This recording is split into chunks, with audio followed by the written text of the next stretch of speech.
جب امریکی سائنسدان نیل ڈیگراس ٹائسن سے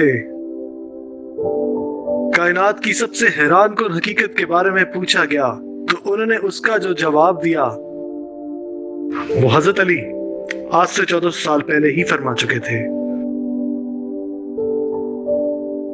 آئیے مل کر دیکھتے ہیں۔ کیا آپ بتا سکتے ہیں کائنات کی سب سے زیادہ حیران کر دینے والی حقیقت کیا ہے؟ سب سے حیران کن حقیقت علم ہے۔ علم ان چھوٹے چھوٹے ذرات کا جن سے ہم سب اور ہمارے ارد گرد کی تمام مادی چیزیں بنی ہیں، اور ان ذرات کو عام فہم میں ہم ایٹمز کہتے ہیں۔ زمین پر زندگی انہی ایٹمز سے بنی ہے، اور ان ایٹمز ہی سے انسانی جسم بھی بنا ہے۔ ان پر اسرار ایٹمز کا پتہ لگانا اس وقت تک ممکن نہیں ہوتا جب تک کہ سخت مشکل سائنسی تجربے سے نہ گزرنا پڑے۔ یہ ایٹمز اپنے اندر ہلکے عناصر یا ایلیمنٹس کو پکا کر بھاری عناصر بناتے ہیں۔ جیسے بڑے ستاروں میں یہ ایٹمز ہائیڈروجن جیسے عناصر کو گرما کر لوہے میں تبدیل کر دیتے ہیں۔ لوہے کی تخلیق بھی ایسے ہی ہوئی بڑے ستاروں میں، اور ہزاروں سالوں پہلے یہ زمین پر آ گرا ان ستاروں سے۔ اور اب آئیں ان ستاروں کی طرف کہ ان میں سے بڑے بڑے ستارے جو بعد کے آنے والے سالوں میں جب اپنے کنٹرول سے باہر ہو جاتے ہیں تو یہ ختم ہو جاتے ہیں اور پھٹنے لگتے ہیں، اور پھر کائنات میں بکھر جاتے ہیں اور اپنے اندر کے بھاری بھرکم افسودہ مواد کو بکھیرتے چلے جاتے ہیں، اس کہکشاں میں بھی اور اپنے ارد گرد بھی۔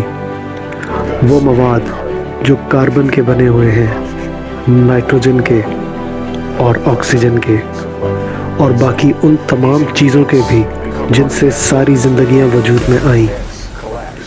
اور یہ زندگی بنانے والے بنیادی اجزاء یا چیزیں پھر گیس کلاؤڈ بن جاتی ہیں، یعنی گیس کے بنے بادلوں کا حصہ بن جاتی ہیں، اور اس میں گھل مل کر مزید گاڑھی ہوتی چلی جاتی ہیں اور پھر ختم ہو جاتی ہیں، جن سے نظام شمسی یعنی سولر سسٹم کے ستاروں کی اگلی نسل وجود میں آتی ہے، بالکل ایسے ہی سورج جیسے ستاروں کے گرد گردش کرتے سیارے زمینیں۔ اور اب انہی سیاروں میں زندگی کے وہی اجزاء، بنیادی اجزاء موجود ہیں۔ تو جب میں رات کے آسمان کی طرف دیکھتا ہوں، اور جب میں یہ جانتے ہوئے دیکھتا ہوں کہ ہم اس ہی کائنات کا وجود ہے اور اس کے حصوں میں سے ایک حصہ ہے، اور ساتھ ہی ہم اس میں موجود بھی ہیں، تو میں بہت بلند محسوس کرتا ہوں۔ لیکن ان دونوں باتوں سے زیادہ اہم شاید یہ ہے کہ یہ کائنات ہم میں ہے۔ جب میں اس حقیقت پر غور کرتا ہوں نا، تو میں دیکھتا ہوں کہ بہت سے لوگ خود کو چھوٹا محسوس کرتے ہیں، کیونکہ وہ حقیقتاً چھوٹے ہیں اور کائنات بہت بڑی ہے۔ لیکن میں خود کو بڑا محسوس کرتا ہوں، کیونکہ میرے جسم کے تمام ذرات یعنی میرے جسم کے تمام ایٹمز انہی ستاروں سے آئے ہیں۔ Because my atoms came from those stars. آئیے نیچے لکھی گئی ان کی اسی خوبصورت گفتگو کا حضرت علی کرم اللہ وجہہ کے 1400 سال پہلے فرمائے گئے ولولہ انگیز اقوال سے موازنہ یعنی کمپیریزن کرتے ہیں۔ حضرت علی فرماتے ہیں، تم خود کو چھوٹا سمجھتے ہو، حالانکہ پوری کائنات تمہارے اندر ہے۔ 14 صدیوں پہلے آپ نے فرمایا، اگر تم ایٹم کو تقسیم کرو گے، کسی بھی ایٹم کو، تو اس کے مرکز میں تمہیں شمس یعنی سورج ملے گا۔ اس فرمان میں آپ نے شمس کا لفظ استعمال کر کے بہت سارے سائنسی نکات پر اشارہ کر دیا ہے۔ اول تو یہ کہ ایٹم بھی تقسیم ہو سکتا ہے، جو کہ پہلے ناقابل تقسیم سمجھا جاتا تھا۔ دوسرا یہ کہ شمس یعنی سورج کے گرد جیسے سیارے گردش کرتے ہیں، ایسی ہی روٹیشن ایٹمز کے اندر بھی پائی جاتی ہے، یعنی کائنات جیسی روٹیشن کا ہمارے وجود میں موجود ہونا۔ تیسرا یہ کہ سورج بھی ایک ستارہ ہے اور ستاروں میں ہی ہلکے عناصر گرم درجہ حرارت میں پکتے ہیں، جس کا ذکر نیل ڈیگراس ٹائسن نے کیا۔ اس دور جہالیت میں فرمایا، پوری کائنات میں فطرت کا آفاقی نظام نافذ ہے، یعنی ایک ایسا کائنات میں نظام جو سب سے جڑا ہوا ہو، اور خود مختار بادشاہی قانون نافذ ہے، یعنی کسی ایک ہی حکومت والا قانون۔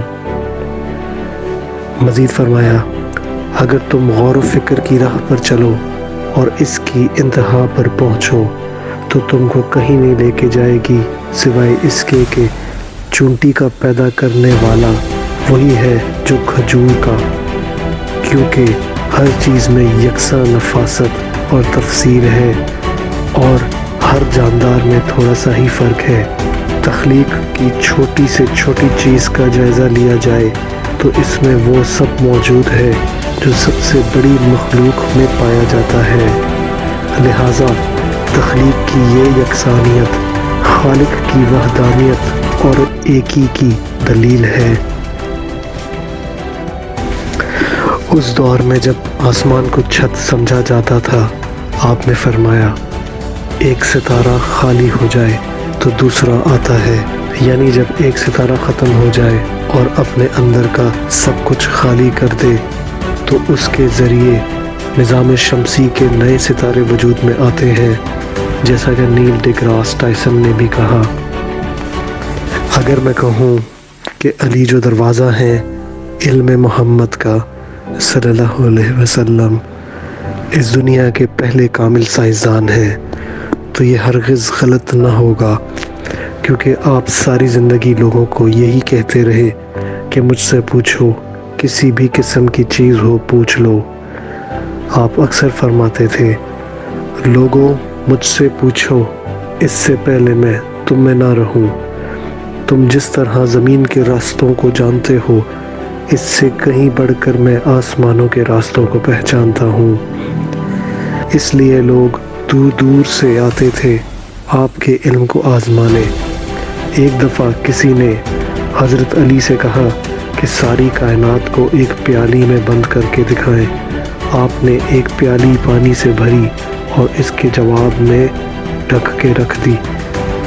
اس شخص نے بے چینی سے پوچھا کہ یہ آپ نے کیا کیا، جس پر آپ نے فرمایا، کیا تم نے قرآن نہیں پڑھا؟ اور ہم نے ہر جاندار چیز کو پانی سے پیدا کیا۔ کیا یہ اب بھی ایمان نہیں لائیں گے؟ اور پوری آیت کچھ ایسے ہے، کیا اسلام نہ ماننے والوں نے یہ خیال نہ کیا کہ آسمان اور زمین ایک ماس تھے کبھی، پھر ہم نے انہیں الگ کیا اور ہم نے ہر جاندار چیز کو پانی سے پیدا کیا؟ کیا یہ اب بھی ایمان نہیں لائیں گے؟